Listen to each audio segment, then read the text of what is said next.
I wish to confirm that Honorable Oscar SUDI voluntarily presented himself to Langas Police Station in Kapseret constituency, Uasin Gishu, this morning at 8 a.m. And please remember the right words. Presented himself. He did not surrender because there was no warrant of arrest against him and there were no summons issued to him. He only presented himself as a law-abiding citizen following media reports that he was being sought by the police.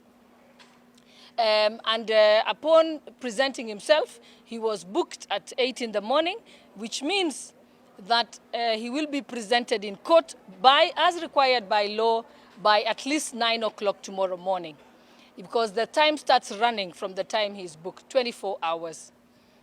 And we do hope that that law shall be followed. He's now in police custody at Nakuru Central Police after being flown by a police helicopter. First time ever it happened, it's a first, or to Nakuru from Eldoret airstrip.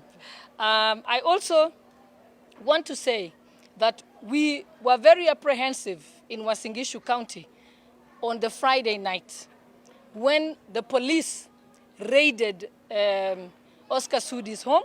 We thought that that was unprocedural to go in the middle of the night, especially for one who had not received summons or disobeyed summons in the first place. So that is what we took issue with.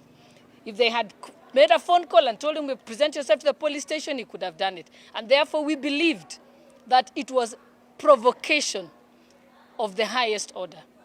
Going to Honorable Oscar SUDI'S house at night in the village caused tension in the area. It could have easily caused a bad altercation with the police.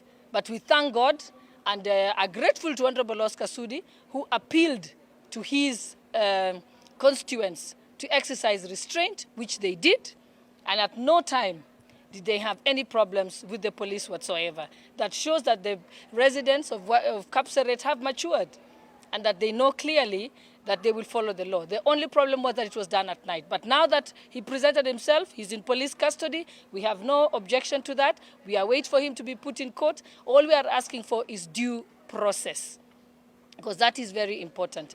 We are happy that you've heard from the Nakuru members of parliament that we want to exercise calm throughout the trial process, because that is of utmost importance, because there has been a lot of provocation to try and attempt to make people sound like there is more incitement going on. There is no incitement whatsoever. We are asking for calm, and we are saying that let the court process, and the police have done a good job since we arrived in Nakuru County. We would try to plead with people to exercise restraint and to ensure that they do not carry out any incitement or hate speech in their postings.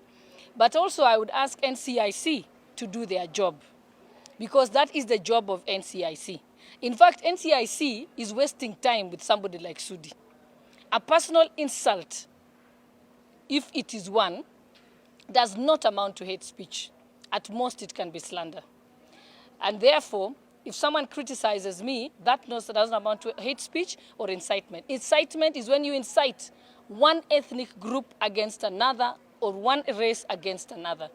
It's simply put, it is as clear as daylight in our law, and we do hope that Oscar SUDI'S case will be used to set down the principles on this issue once and for all. Thank you.